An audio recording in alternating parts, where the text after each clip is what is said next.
Yo me formé desde los 7 años de edad, yo quería ser físico, siempre me atrajo mucho la física, mi padre me contaba mucho sobre los Curie, sobre Einstein, todo eso me fascinaba, ¿no? Así que entré directo a física, estudié física en la UNAM, después me fui a la Universidad de Texas, en Austin, a hacer una maestría en energía termonuclear. Iba yo para trabajar física de plasmas de altas temperaturas. Allá se estaba construyendo un tokamak, que es un tipo de botella magnética para contener plasmas a miles de grados Kelvin de temperatura y provocar la fusión nuclear. Pero al cabo de unos meses yo me di cuenta que aquello tenía más sabor a ingeniería que a física pura. A mí lo que me atraía era la física pura. Entonces me empecé a ir más hacia el departamento de mecánica estadística y ahí, ya metido en mecánica estadística, empecé a trabajar física de fluidos, siempre desde el punto de vista teórico. Y ya poco antes, unos meses antes de acabar la maestría, tuve que hacer una presentación, como todos mis compañeros, en el ámbito de mi trabajo de investigación. Yo estaba trabajando lo que eran las celdas de convección de Bénard, ¿sí? Y hice mi presentación, 20 minutos, y saliendo del aula, se me acercó un señor relativamente mayor, bajito, regordete, con un acento muy raro, que al cabo de unos minutos detecté que era afrancesado, y como yo crecí hablando francés y español, pues le dije: ¿usted habla francés? Sí, y empezamos a conversar. Me dijo: me encantaría, me resultó muy interesante un par de cosas que usted dijo, me gustaría a ver si podemos mañana charlar con calma en mi cubículo. Yo dije: ¿cómo no? Claro que sí. Dice: sí, yo estoy en el 6º piso, es muy fácil porque es la única oficina que hay ahí. Yo venía un poco excitado de lo mío y no tomé ni siquiera la precaución de preguntarle su nombre. Al día siguiente yo fui allá a ese lugar donde él me había dicho, en efecto, un pasillo muy largo con una sola puerta a la izquierda. Llegué allá y cuando vi lo que estaba escrito decía: profesor Ilya Prigogine. Estoy hablando de 1981, él 4 años antes había ganado el premio Nobel en química. Dije: no puede ser. Aunque reconocía que yo nunca había visto una foto de Prigogine, no podía saber, pero no puede ser. Entonces me fui a otro pasillo, dije: pues era aquí, ya era la hora. Dijo: bueno, mejor toco y pregunto. Entro y había una salita con una secretaria muy linda, por cierto, que ahora canta ópera en el Met de Nueva York. Y me dijo: sí, aquí es usted es señor Alexander Pomposo, sí. Ah, sí, lo está esperando el profesor. Ay, dije: Dios mío, era Prigogine, no puede ser. Yo ni siquiera tuve la deferencia, lo traté, digo, con respeto, pero vamos, como cualquier otra persona. Me recibió hiper amablemente. Y hay que aclarar una cosa, que Prigogine, ya en ese momento, un hombre no solamente premio Nobel en química, sino que era un hombre visto un poco como anómalo en el ámbito de los hombres de ciencia, porque era un hombre que además de sus enormes contribuciones a la físico-química, por lo que se había llevado el premio Nobel, era un hombre que no tenía empacho en hablar, y repito, estamos hablando finales de los 70s, inicios de los 80s, hoy no es tan raro, pero en esa época sí que lo era, en hablar del humanismo, hablar del arte, de la literatura, en el ámbito de la ciencia, ¿no? Entonces era visto como un personaje muy anómalo. Criticaba frontalmente muchos de los procederes de la ciencia, de las mismas organizaciones, de las instituciones de investigación, y eso no caía a todo el mundo bien. Entonces era visto un poco, pues sí, con respeto por la estatura académica que tenía, pero no porque fuera particularmente ortodoxo, más bien al contrario, ¿no? Entonces yo sí estaba enterado de eso, y eso es lo que implicaba entrar en contacto con un hombre de esa estatura. Me recibió muy bien, y entonces me dijo: fíjese que sí, yo me quedé ahí con muchas preguntas, pero me gustaría que usted me platicara de dónde viene. Le dije: no, bueno, mire, yo vengo de México. Hay que aclarar que también yo estaba pasándolas muy mal en ese momento, porque me había ido de México con una beca de CONACYT, pero a los 10 meses de haber llegado, no solo a mí, sino a todos los becarios de CONACYT, nos habían suspendido la beca, así de golpe y porrazo, porque el presidente de México, López Portillo, había nacionalizado la banca. Y entonces, así, yo tenía la suerte de estar aquí al lado, en Texas, pero imagínense el que estaba en Moscú o el que estaba en Pekín, bueno, se las vio negras, ¿no? Entonces yo ya llevaba ya más de un año dando clases clandestinas porque yo no tenía una visa para poder trabajar allá. Daba clases a estudiantes de prepa, de inicio de universidad, que reprobaban física, matemáticas, les daba clases. Me pagaban $4 la hora, me acuerdo, una bicoca, pero mejor eso. Entonces era prácticamente el régimen de un plato de frijoles al día. Parecía yo varita de nardo en ese entonces. Y entonces Prigozhin me preguntó, yo le dije, sí, vengo de México. Y yo, ay, a él le encantaba la arqueología mexicana y mesoamericana y todo. Entonces empezamos a platicar de eso. Yo sabía, porque mi padre, en paz descanse, él también le encantaba eso y hablábamos mucho en casa de la historia de México, prehispánica y todo, que es fascinante. Y entonces tuve conversación con él, fueron casi 2 horas hablando de arqueología mexicana. Llegó un momento que decía, bueno, ¿yo qué hago aquí hablando de arqueología mexicana? Yo soy físico con un hombre que es hasta cierto punto muy, ¿cómo diríamos? Pues controvertido, ¿no? En el ámbito científico, brillante, ni duda cabe. Y cuando terminamos de hablar de lo de México, dije, bueno, así vamos a hablar de física. No, nunca hablamos de física. Lo que me dijo, mire, yo ya tuve suficiente con lo que escuché ayer en sus 20 minutos. Me gustaría que viniera usted a Bruselas para que hiciéramos alguna investigación. Y a mí me dio un ataque de risa. Porque estaba yo que no tenía ni para pagar la renta. Y me iba yo a ir no sé cuántos meses a Bélgica a hacer investigación. Entonces, ya que se me pasó, le dije, disculpe, profesor, mi impertinencia, es que pasa esto, yo estoy en una situación, no puedo permitirme eso, gracias por la invitación, pero no puedo permitirme ese lujo. No, pero por favor, es evidente que todo corre de nuestra parte. Mire, es muy simple, ¿sabe qué? Venga usted mañana en la mañana, yo ahora tengo que hacer una serie de cosas, venga usted mañana en la mañana, aquí, por mi secretaria. Digo, muy bien, pues mucho gusto, ya me fui. Al día siguiente llegué y me dice, sí, me dejó esta carta el doctor para usted. Él ya se tenía que regresar a Bélgica, ya se fue, ya no está aquí. Entonces tomé la carta, además me llamó la atención porque tenía un sello que decía Texaco. Texaco, tiene que ver Texaco, una empresa de petróleos de Texas. Él era presidente honorario, yo no lo sabía, era presidente honorario de Texaco y me estaba dando una beca retrospectiva 1 año de razón de $2.500 al mes. Yo pues se me cayeron las 2 gafas así, claro, se me fue el 90% en pagar mis múltiples deudas, pero y entonces me pude ir a Bélgica, publicamos 2 artículos, estuve 3 meses, regresé a Texas y así estuve viajando casi 1 año hasta que él me dijo, en una de esas que volvió a Texas, mire Alex, me encantaría que siguiéramos trabajando juntos, pero es muy complicado yendo y viniendo, entonces le ofrezco a usted que escoja si se queda en Texas como profesor, asistente de profesor o profesor, o si se viene a Bruselas y trabajamos allá con los institutos Solvay. Los institutos Solvay, pues mundialmente conocidos, entre otras cosas por el evento que hace cada año, todavía hasta la fecha, desde principios del siglo XX, donde esas fotografías muy famosas en las que están ahí todos Planck, Einstein, Curie, todos, que hasta parece un collage así hecho y no, se reunieron en Bruselas, bueno, el Instituto Solvay. Entonces, a mí eso me hizo tilín en la cabeza y a mí nunca me gustó mucho Estados Unidos, ni la comida, ni nada de eso. No lo pensé 2 segundos, el tiempo de tomar aire y le dije, claro, me voy a Bruselas, ¿no? Entonces ya me fui para allá. El contacto con Prigozhin duró poco más de 5 años y aparte del trabajo del doctorado que saqué adelante con él, hay algo mucho más importante que eso del doctorado, es que él me imprimió una forma de pensar que no era definitivamente ortodoxa.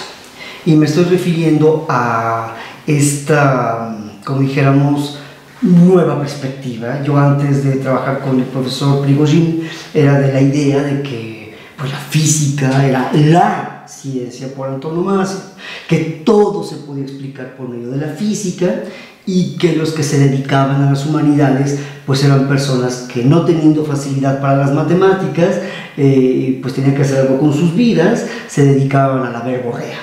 Esa era la idea que yo tenía, vamos, monumentalmente preconcebida, ¿no? En el contacto con Prigozhin, eso desde luego se vino abajo en 2 minutos. Me di cuenta que cuán equivocado estaba, me tuve que tragar mis palabras una por una, lo cual me da mucho gusto porque me indujo a una crisis. Me empecé a dar cuenta de que la física, en efecto, es una gran ciencia, es maravillosa, pero que esa grandeza mama en cierto aspecto de la naturaleza del hombre para pensar el mundo, y que por lo tanto yo estaba obligado a ver más allá de mis narices, ver más allá de Descartes, aunque eso no implicaba desdecir de Descartes, ¿no? Entonces, esos años de contacto con Prigogine cambiaron definitivamente mi perspectiva, e incluso un año antes de acabar el doctorado, yo empecé a estudiar filosofía en Lovaina, allá en Bélgica. Entonces, entre tanto, terminé el doctorado, terminé filosofía, pues inquietudes personales que se habían quedado ahí un poco en la incubadora, retomé mis raíces judaicas, estudié teología judía, allá en Lovaina. Me aproveché para adentrarme también a estudiar otras religiones, ¿sí? Fue muy enriquecedor. Yo regresé a México, estudié medicina, todo esto fue algo que me ocasionó Prigogine, ¿sí? Y pues yo ya después de eso no pude ya volver, ni lo intenté, a mi forma de pensamiento primitiva, estrecha a la física, ¿no? Yo sería profundamente infeliz si tuviera que dedicarme solo a la física, exactamente como sería igualmente infeliz si tuviera que hacer a un lado el pensamiento científico, ¿sí? Necesito todo eso. Entonces esa es más o menos mi trayectoria. He pagado un alto precio por eso, hay que decirlo, porque las instituciones oficiales de investigación generalmente no reconocen eso. Yo cuando llegué aquí en el Instituto de Física, pocas palabras más, palabras menos, me dijeron pues que yo ya no tenía mi lugar ahí porque ya tenía el disco duro echado a perder, en pocas palabras. Yo ya no era un físico en el sentido clásico de la palabra, que ya me hacía otro tipo de preguntas, pero los filósofos a su vez me veían medio raro porque yo no tenía ese discurso clásico filosófico, sino que tenía un recurso al discurso científico. En fin, quedé un poco intelectualmente como un paria y ha sido muy difícil, así que tuve que dedicarme a dar clases de francés, a dar clases de física y matemáticas, a dar clases de filosofía, hasta que un día, hace ya casi 2 años, un amigo muy querido de la Secretaría de Salud aquí en México me dijo: oye, vamos a comer, yo te quiero presentar a una persona. Y en esa reunión que tuvimos comiendo me presentó al ingeniero Rubén Reinaga. Yo ya sabía cosas de Edgar Morin, evidentemente lo estudié en filosofía allá en Lovaina. Cuando yo llegué a Bruselas con Prigogine no hacía mucho que Morin se había regresado a París, él había estado en Bruselas en contacto con Prigogine para saber qué es lo que se trabajaba ahí en materia de caos, autoorganización y demás, en la física y en la química. Entonces el nombre de Morin no me era extraño, y me simpatizó el hecho de que hubiera una institución en México que portara el nombre de Edgar Morin, y entonces él me ofreció venirme a trabajar aquí. Lo que realmente resultó extremadamente tentador, y sucumbí a esa tentación y me alegro por ello, es que me dijo que yo aquí iba a estar como profesor emérito, investigador, y que no tendría yo ningún tipo de problemas en cuanto a tener que cubrir cierto número de horas de clases y tal, lo cual me gusta mucho la docencia y tengo un gran respeto por ella, pero me robaba demasiado tiempo. Estamos hablando de que yo durante 6 años estuve dando la friolera de 22, 23 horas de clase a la semana, ¿sí? Tomando en cuenta el número ingente de horas que toma preparar esas clases. O sea, yo en 6 años di cerca de 50 cursos diferentes en filosofía. No me quedaba un minuto de energía para hacer investigación. Entonces, sí, aún así lo hice, pero eran papeles y papeles que iban al cajón. Cuando el ingeniero Reinaga me ofreció esta posibilidad, yo la acepté de mil amores, terminé mis cursos, no dejé nada colgado allá en la otra universidad donde estaba y me vine acá. Y entonces es así como yo llegué aquí, y como me ha dejado ese territorio abierto, pues yo me he podido dedicar a publicar, a dar charlas, a sacar capítulos, libros y cosas de ese tipo, ¿no? Entonces ahora sí estoy realmente haciendo todo esto que durante tantos años estuvo ahí almacenado, ¿verdad? Sin la oportunidad. Me considero realmente afortunado, ¿verdad? Veo a muchos compañeros míos brillantes, capaces, y que pues están en esa situación injusta, ¿no? Esa es más o menos mi trayectoria.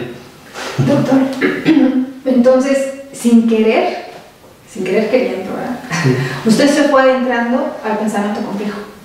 Pues sí, de hecho a mí me han dicho, bueno, ¿y usted dónde estudió? No, pues en ninguna parte. Yo en mi vida nunca he tomado un curso sobre complejidad ni nada de eso, ¿no? Digamos que el punto de inflexión se dio cuando yo llegué a Bruselas y frente al profesor Prigogine, ya para trabajar en la investigación, él me había sugerido que sería interesante trabajar un sistema de 4 ecuaciones íntegro-diferenciales no lineales llamado el sistema de Navier-Stokes, pero aplicado a la gran mancha roja de Júpiter, que es una inestabilidad hidrodinámica gigantesca que tiene el doble del tamaño de la Tierra en la atmósfera superior de Júpiter, y aplicarlo ahí para ver las diferentes inestabilidades hidrodinámicas, ¿no? Y entonces, cuando yo me senté frente a él, dije, bueno, pues vamos directo a eso, ¿no? Pues no, él me puso enfrente a mí una obra de Henri Bergson, que es la evolución creadora, una obra filosófica. A mí se me vino el mundo encima cuando dije, pero ¿y esto qué tengo que ver yo con eso, no? Entonces me vio mi cara de sorpresa y me dijo, no, mire, no se sorprenda, quiero que lo lea, porque me interesa saber qué piensa usted de esa obra. Esa obra transformó definitivamente mi vida, como había transformado la de Prigogine, y esto porque me abrió los ojos ante el hecho de que muchas cosas que yo creía haber comprendido, en realidad no las comprendía. Yo estaba simplemente acostumbrado a ellas. De esa forma, yo puse pie por primera vez en el terreno de lo que hoy llamaríamos la complejidad, ¿sí? Estos sistemas que siempre tienen más de una solución posible, ¿no? Yo lo había visto siempre como una posibilidad matemática. De hecho, en matemáticas a ese tipo de sistemas se les llama sistemas degenerados, ¿sí? Y yo veía como una posibilidad más. No pensé nunca que esto me iba a obligar a cambiar mi discurso respecto al mundo físico, ¿no? Y entonces así fue como entré, pero realmente nunca tomé un curso así formal sobre complejidad. Aquí sí quiero hacer una observación. Esa situación que yo considero dramática en mi vida personal, que me ofreció México con su falta de apoyo y su terrible aislamiento al que me dejó, al que me doblegó, fue muy doloroso, pero reportó cierto beneficio. A saber, me obligó a pensar por mí mismo, al margen de cualquier institución o de cualquier filosofía oficial. Y eso, bueno, pues sí, le agradezco a México el no haberme apoyado, porque de esa forma yo tengo mi propio pensamiento.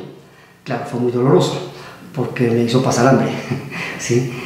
Pero bueno, yo estoy aquí, y eso además me obligó a pensar en términos más de un amor propio, intelectualmente hablando, y no en términos de cualquier postura, diríamos, nacionalista, ¿no?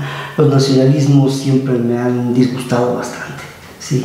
Yo creo que el nacionalismo es una forma velada de cobardía, muy cómoda, muy atractiva, porque aparentemente en un nacionalismo todo queda aclarado, ¿no? Pero no, justamente creo yo que el terreno de la complejidad, el pensamiento complejo, si algo nos mueve es a justamente sospechar de cualquier postura que resuelve todo. No, eso no es posible. En este mundo no. En este mundo se podrán resolver ciertas cosas, aclarar parcialmente muchas otras, eso está bien, de hecho es lo que buscamos, pero encontrar panaceas que resuelven todo, no. Entonces es así como me he introducido en ese terreno. Doctor, ahora en este tiempo que usted lleva aquí en la universidad, ¿se ha podido adentrar un poco más, me imagino, al pensamiento de don Edgar Morin? Pues sí, y tengo serias diferencias con él. Muy bueno. Me parece que Edgar Morin, como Ilya Prigogine, son de estos espíritus no solamente muy brillantes, sino verdaderamente preclaros en muchos sentidos, muy valientes, que han abierto brecha, y como todos los que abren brecha, tienen enormes aciertos, aportaciones originalísimas, pero también excesos. Hablo en el pensamiento, en los conceptos y demás, ¿no? Entonces, el pensamiento de Morin, en efecto, ahora me es mucho más familiar. repito, creo que tiene enormes aciertos, que yo estoy siempre dispuesto a defender, sobre todo una enorme valentía, ¿sí? Ha entrado en el mundo de las ciencias sociales y tal, habiendo estudiado en serio lo que las ciencias básicas decían. No son muchos los que hacen eso, ¿sí? Entonces eso me produce una enorme simpatía, no solo hacia el personaje, sino, aunque también por supuesto, sino sobre todo a su pensamiento, ¿no? Me parece un pensamiento generoso. Ahora, ya yendo a detalles, es donde yo encuentro algunas diferencias, excesos, ¿verdad? Pero son diferencias que a final de cuentas constituyen mi problema, ¿sí? Y como usted bien acaba de mencionar, de alguna forma me recuerdan no solo que estoy vivo, sino que puedo pensar por mí mismo. Aleluya, qué bueno, porque en el momento en que yo deje de tener un ojo crítico respecto a lo que dicen los demás y sobre todo en primer lugar a lo que yo mismo digo, entonces en ese momento académicamente estaré muerto, ¿verdad? Y no, estoy vivo y coleando, gracias a Dios, por esa capacidad crítica. Creo que es ahí donde radica la mayor generosidad del pensamiento de Mohammed, ¿no? En que permite y hasta cierto punto promueve una crítica hacia su forma de pensar. Nunca formula sus ideas dogmáticamente, asertóricamente, ¿no? Sino que siempre deja abierta la ventana a ese fresco viento de la crítica, ¿no? Él sabe perfectamente que su pensamiento, creo que de lo que he leído de él, nunca me he topado con nada que pretenda ser definitorio, así que de una vez por todas finiquite, no. Al contrario, él siempre dice, es el primero en decir que él piensa lo que piensa, lo fundamenta, por supuesto, pero sabe que eso puede cambiar. Y eso, bueno, me parece fantástico. Lo mismo me sucede con Prigozhin. Yo cuando terminé mi doctorado con él, desde luego era prigozhiniano de hueso colorado, ¿no? Pero conforme fueron pasando los años, yo empecé a tomar una distancia, empecé a estudiar más cosas, sobre todo en filosofía y tal. Yo volteaba atrás y decía, Prigozhin, aquí filosóficamente estás cojo, ¿no?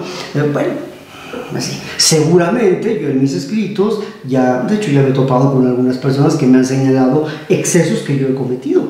Y pues qué bueno, ¿verdad? Así es, ¿no? Claro. Doctor, en esta tan buena experiencia, tan promisoria experiencia que ha tenido con nosotros en Multiversidad, ¿qué comentario puede hacerle a los candidatos de posgrados para que se animen a venir con nosotros?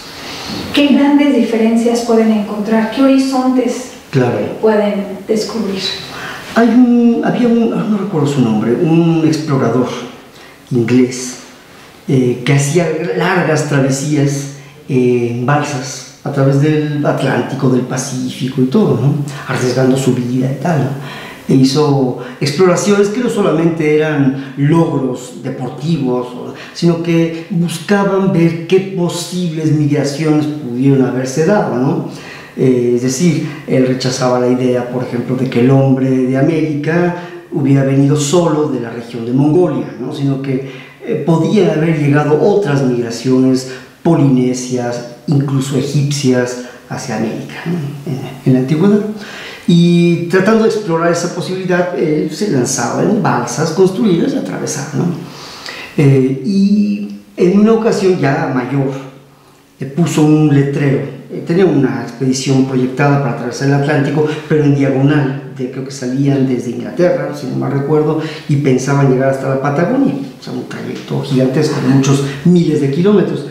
Entonces, él puso un letrero en el periódico, en Londres, diciendo: voy a hacer una expedición, archiconocido en ese aspecto, ¿no? Invito a quienes estén dispuestos, y pone una lista como de 8 o 10 condiciones que consideraba necesarias para que lo acompañaran a él. Y entre esas listas había barbaridades como estar dispuesto a morir, no solamente ahogado, sino de hambre y de sed, estar ligeramente loco, estar en absoluto inconforme con el modelo de felicidad que proponen las sociedades occidentales, una serie de cosas que, bueno, cuando uno las veía decía, no, pues nadie se apuntó. Pues no, eran cientos de personas las que se estaban apuntando a ir con él. Él después se permitió el lujo, dentro de esos cientos, de seleccionar a 5 o 6 para lanzarse esa expedición. Hay que decir que la expedición zozobró y se perdieron, nunca fueron encontrados, de hecho, murieron todos. Plenamente cumpliendo aquello que habían usado en el periódico. Nadie podía achacarle a él el haber escondido información. Bueno, con ese espíritu yo le diría a quienes se quisieran adentrar en este terreno que definitivamente el terreno de la complejidad, del pensamiento complejo, de las ciencias de la complejidad, no es un territorio cómodo, no es un territorio fácil. Es más, es un territorio que por momentos desespera por indefinición aparente, que es tremendamente resbaladizo y que se presta a confusiones con mucha facilidad. No es un territorio fácil, definitivamente, ¿no? Pero creo que por eso, precisamente por eso, para los espíritus aventureros, para los que realmente quieren transformar el mundo, para aquellos que no se conforman con refritos, ese es el territorio provisorio. Esa es una tierra prometida, en realidad, esa. Y creo yo que para los que se lancen por ese camino, ¿sí?, lo que les prometería es aquello que prometía este explorador: lágrimas, decepciones, frustraciones, pero eso sí, algo que no va a ofrecer ningún otro territorio, a saber, el haberse acercado, el haberse codeado y olido el aroma terriblemente difícil de la realidad. El mundo real es así de retador, pero al mismo tiempo así de fascinante, porque nunca acaba de decirse, ¿sí? Entonces, yo les invito a que se armen de una infinita paciencia, de un gran amor por la condición humana, de una solidaridad con la realidad, de una falta absoluta de soberbia y de, como dijéramos, de la disponibilidad como para arriesgarlo todo, a pensar mañana, tarde y noche en esos términos. La complejidad no es una postura ideológica, la complejidad es una actitud vital. Y para quien realmente se adentra en ella, ya no hay marcha atrás. Entonces no se puede ver en la multiversidad mundo real de Edgar Morin a un posgrado como un trámite a cubrir, sino como un reto de vida. De lo cual la maestría, el diplomado o el doctorado no son más que un gatillo que lanza, ¿no? Pero es mucho más que eso. Entonces tiene que ser gente dispuesta realmente a transformar su entorno, ¿sí?, empezando por transformarse a sí misma. Entonces, porque justamente como dice Edgar Morin, somos hijos del viejo sistema, queremos transformar el sistema para crear uno nuevo, y uno de los ingredientes más importantes de ese nuevo sistema somos nosotros mismos. Entonces, pues para quien le guste el riesgo intelectual, ¿sí?, y no tema a la zozobra, pues bienvenido. Repito, hay una gran estrella que nos ilumina: el mundo real. Como decía Sir Edmund Hillary cuando le preguntaban: ¿y usted por qué escala montañas? Veía hacia la cumbre y decía: pues porque están ahí. Esa es la única respuesta, ¿verdad? Y eso es lo que yo le ofrecería a quienes se interesen en este camino.